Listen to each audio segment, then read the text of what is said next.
Bonjour et bienvenue à tous, vous regardez sur le web et c'est l'heure de votre émission spéciale vidéos qui ont fait le buzz le mois dernier. Avec nous pour en parler, Virginie Belaïch est en plateau. Bonjour Virginie. Bonjour Virginie. Quel plaisir de vous recevoir. C'est partagé. Vous allez nous donner tout au long de cette émission la meilleure recette pour faire un buzz. Alors on commence tout de suite, c'est parti.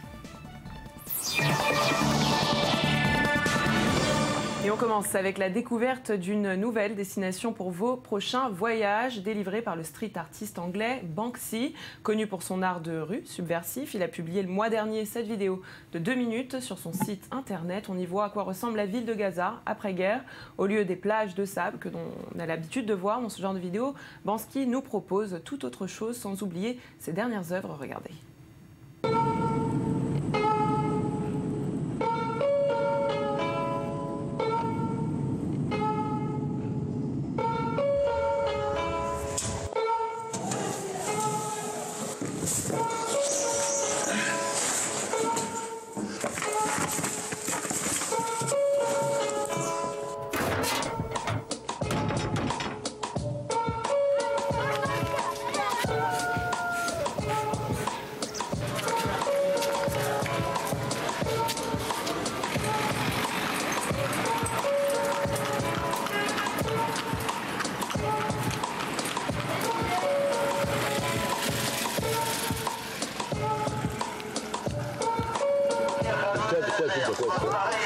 بتوحي للعالم كله انه طلع كيف القصه هذه كيف الصغار عندنا الاطفال اذا بتجي قبه تلعب فيها اذا بس لقيت لها. Alors Virginie, pourquoi avoir choisi Gaza ? J'ai pas cette réponse. Je trouve que la vidéo est évidemment très bien faite, puisqu'en fait, il reprend, on le voit pas, mais normalement, dans le commentaire, il reprend finalement toute la terminologie touristique, une nouvelle destination avec des étendues, etc. Voilà. La musique est un peu comme ça, entêtante, etc. Je trouve le procédé hyper malhonnête, pas parce que je nie le drame des habitants de Gaza, loin de là, j'en suis bien consciente et ces images sont très fortes pour cette raison-là. Ce que je trouve un petit peu entre guillemets foutage de gueule, j'ai pas trouvé d'autres mots, pardonnez-moi, c'est qu'en fait il nous montre ses œuvres à Gaza. Donc en fait finalement on se retrouve avec les œuvres de Banksy à Gaza. Et finalement, Gaza devient assez secondaire à un moment donné. Donc l'histoire du chat, oui, alors c'est vrai que sur Internet, les chats, ça marche super bien. Donc j'ai dessiné un chat, enfin j'ai fait un chat. C'est un grand graffeur britannique, il est hyper connu. C'est un peu le roi de la provoque. Il est anti-militariste, anti-capitaliste. Je pense que la destination de Gaza, ça s'inscrit un petit peu dans tout ça. Ce que je trouve un petit peu fort de café, c'est que finalement, qui sort grandi de ça ? Pas vraiment le peuple palestinien, il pose pas le doigt sur le drame du peuple palestinien, il pose le doigt sur ses œuvres à lui, c'est un peu narcissique, voilà. La vidéo a été beaucoup vue, elle est plutôt bien faite. Je trouve que le procédé, je trouve les intentions pas très louables, voilà. Donc pour vous, il a utilisé Gaza pour se mettre en avant lui-même. Au final, qu'est-ce qu'on retient ? On retient ces graphes-là qui n'étaient pas là avant qu'il arrive, et voilà. Donc il est parti filmer son travail dans ce décor-là, et finalement, Gaza ne devient qu'un décor. Voilà. On va continuer, Virginie, merci pour ces explications. On continue avec un autre buzz, plus besoin de vous présenter le tube du mois de novembre, Uptown Funk de Bruno Mars et Mark Ronson. Virginie, je vais vous demander de danser dans un instant, faites très attention. Toujours classé en tête des charts dans de nombreux pays, son clip a été vu plus de 285 millions de fois. Ce succès qui nous a offert de nombreuses parodies, comme celle d'un groupe de seniors baptisé Old Town Funk, âgé de 65 à 92 ans. Les papis ont toujours la forme. Je vous propose tout de suite de regarder.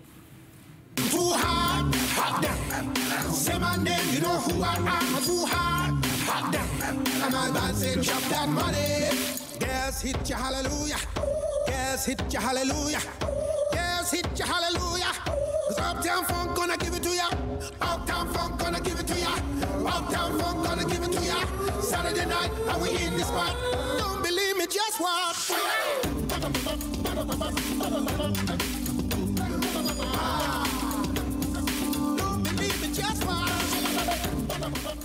Bon alors Virginie, je sais que vous avez adoré, moi personnellement j'ai adoré. Et pourquoi ce sont les papys qui ont eu le plus de succès en termes de parodie de ce clip?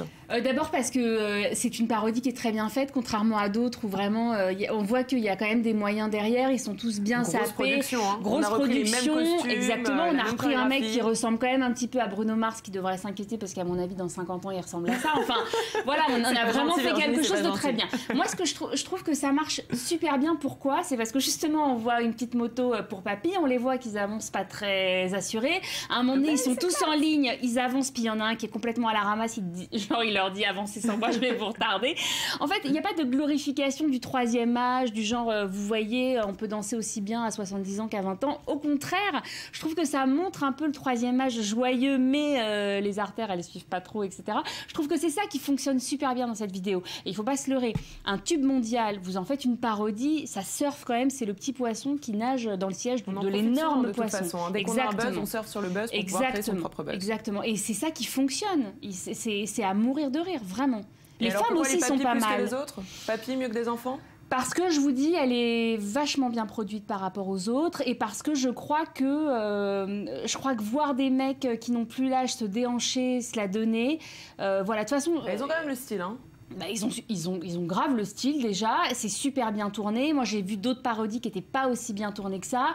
Et puis de toutes les façons, c'est les deux bouts de la chaîne de vie, hein. Les enfants ou les personnes âgées, ça émeut de toutes les façons. Ça attire toujours. On continue en musique, Virginie, et la palme d'or du mash-up le plus populaire du mois revient à Mary Poppins, dans une version très métal, vous allez le voir. La nounou préférée des enfants a été la cible d'Andy Refet, qui a réalisé son rêve, proposer une parodie métal de la chanson du célèbre film Supercalifragilis. Regardez.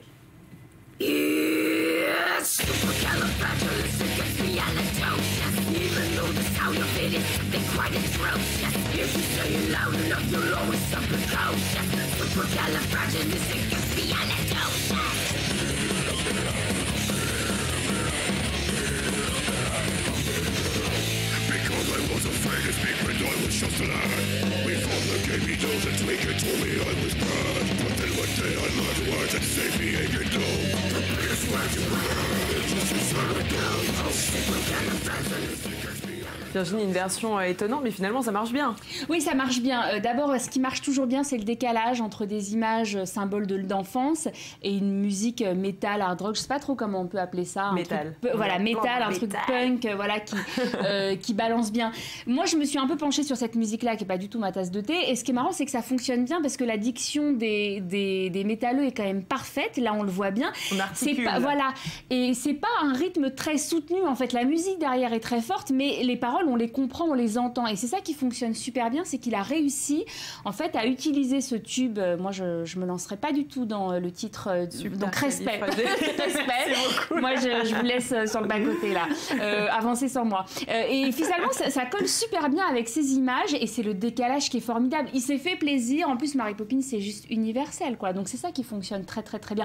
On l'a vu d'ailleurs avec les images de Scorsese et les paroles du film La vérité si je mens. Ça fonctionnait formidablement bien, et c'est l'étendue du décalage entre les deux produits qui finalement révèle le succès et qui déclenche le succès. En tout cas, sur le web, on adore. On va continuer, on va changer d'univers. Virginie, ça s'est passé il y a un mois, jour pour jour, après l'attentat d'Hypercacher à Paris. Le correspondant du site NRG a voulu tenter une expérience particulière. Il est sorti pour une marche dans les rues de Paris, vêtu de tzitzit et portant la kippa. Il a traversé la capitale française et ses banlieues pour montrer au monde la réaction des passants. Je vous propose tout de suite de découvrir cette vidéo.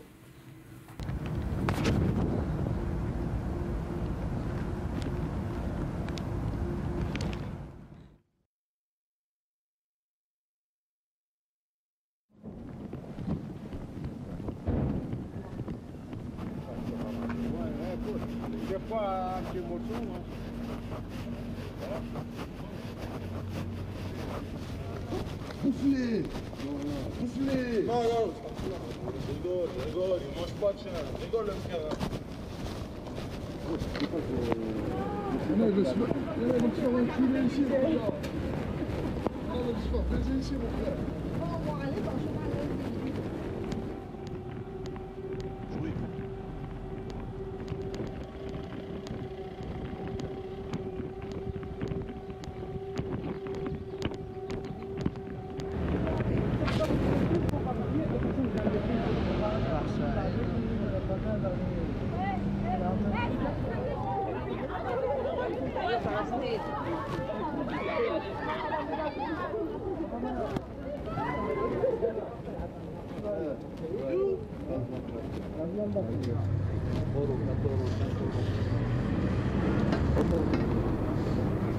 Alors Virginie, cette version de je marche dans la rue en tant que femme, en tant qu'homme, finalement maintenant, voilà, c'est vu et revu. On recommence avec le même concept et finalement on crée le buzz. Est-ce que c'est un véritable buzz? En termes de vues, oui. Et surtout, tous les journaux français, étrangers en ont parlé. C'était sur la page d'accueil du JDD, que ce soit la presse régionale en France. Enfin, tout le monde a parlé de cette vidéo. Parce que finalement, on a utilisé l'actualité pour créer le buzz et pour montrer au monde ce qui se passait, mais il a quand même marché plusieurs heures. Alors moi, je suis quand même très mesurée par rapport à cette vidéo, et surtout, il faut mesurer le bad buzz négatif, c'est-à-dire le bad buzz. C'est qu'à un moment donné, ça fait du buzz, et 2 jours après, on a des papiers qui commencent à sortir sur ce type, sur sa démarche, sur ses orientations politiques, sur le papier qui accompagne la vidéo. Le type marche 10 heures dans Paris, il en sort 1 minute 30 d'insultes. Au niveau sonore, c'est parfois compliqué à les déceler, donc on peut quand même se demander exactement ce qui a été dit. À un moment donné, il y a une fille qui crache, mais on ne sait pas. Il y a un type qui insulte, mais il passe derrière un arbre, donc on ne sait pas vraiment s'il insulte ou pas. Moi, je suis très mesurée par rapport à cette vidéo. Le type a été dans des endroits... Vous pensez que ça a été monté ? Bah, évidemment, ça a été monté, puisque sur 10 heures, il en sort 1 minute 30. Moi, je suis déjà très mesurée sur le fait de se balader dans l'espace public avec une kippa et des tzitzit dans Paris. Mais moi, ce que je trouve assez révoltant, c'est le côté regarder l'antisémitisme en France. Le type arrive 3 semaines après un attentat meurtrier dans un hypercachère. On n'a pas besoin de lui. Non, mais on n'a pas besoin de lui pour savoir que c'est dangereux d'être juif en France. Et je trouve là que finalement, la démonstration, elle n'est pas flagrante. Pourquoi ? Parce que sur 10 heures, il arrive à tirer au maximum une grosse minute. Et on peut, sur chaque insulte, se demander si elle a été prononcée exactement. En plus, le type a parlé à des journalistes français. Il a dit « j'étais dans le 23e arrondissement de Paris ». Ouais, mais mon Dieu, quoi. On essaiera de visiter un de ces jours. En tout cas, on va très bien le 23e arrondissement de Paris. Le plus gros buzz du mois qui est attribué à cette robe bleue et noire. Oui, bleue et noire, qui a provoqué un débat international sur Internet. Certains la voyaient bleue et noire et bien d'autres la voyaient blanche et dorée. Pourquoi ? C'est ce qu'a tenté d'expliquer une chaîne scientifique sur YouTube à travers une vidéo qui a attiré plus de 15 millions de personnes. Dress. What colors do you see? On the one hand, we have team black and blue. On the other, team white and gold. We asked on Twitter and got hundreds of responses for both white and gold and black and blue. For what it's worth, we both saw black and blue and thought this was a massive prank at first. So how can it be possible for people to see it so differently? It's a phenomenon known as color constancy. Take this cube, for example. The middle square on the top appears to be a shade of brown, while the one on the side looks much more orange. But in actuality, they're both the exact same color. We promise we haven't cheated here or done any trick photography. Instead, our brain looks at the context, sees a shadow, and instantly thinks, oh, shadows make objects appear darker. And so the brain compensates and interprets the square as lighter than it appears, until the shadow is taken away. Back to the dress, and we have a similar situation, except here the context is very arbitrary. We're so close up to the dress that we don't really know its surroundings, and the brain has to make assumptions. Ce qui est génial, c'est que ce journal scientifique a pondu cette vidéo qui répondait à entre guillemets, une question que tout le monde se posait. Moi, je l'ai vue blanche et dorée, et j'ai appris qu'elle était noire et bleue. Et mon monde s'est un peu écroulé. J'ai senti la terre se dérober sous mes pieds. En surfant sur le succès, en apportant une réponse scientifique, elle est claire leur réponse. Ça veut dire on sort, on se dit ok, donc elle est bleue et noire, et voilà pourquoi moi je ne l'ai pas vue de cette couleur-là. Ils ont fait 17 millions de vues, c'était hyper malin. Vraiment, c'est ça. Surfer sur un buzz, c'est ça. Vraiment. Avec une véritable explication. Avec une explication derrière et une légitimité, puisque eux, c'est un journal scientifique et donc ils apportent cette légitimité. On va continuer avec le buzz et cette vidéo que vous avez sélectionnée pour nous aujourd'hui.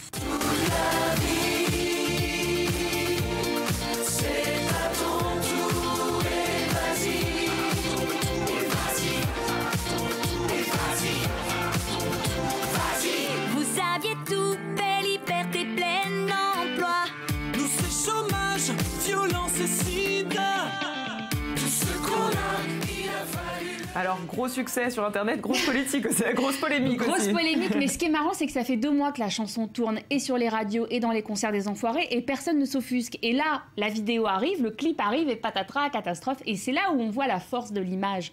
Bon, le film, il est monté avec les pieds. Ils ont même reconnu qu'ils ont fait une erreur, qu'ils auraient dû séparer la troupe des Enfoirés en vrai.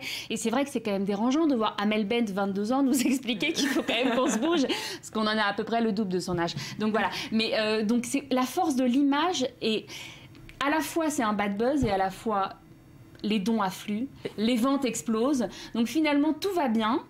La chanson est maladroite, elle est peut-être pas très bonne, le clip est archi mauvais. Et comment ils vont faire pour se rattraper justement? Mais ils n'ont pas besoin de se rattraper parce que la chanson cartonne et que c'est quand même une petite polémique sur Twitter. Ça reste une polémique dans le web, mais dans la vraie vie, les gens vont continuer à se dire que les Enfoirés, ça aide, ça donne de l'argent, enfin ça donne à manger à des gens et donc il faut arrêter de polémiquer pour rien.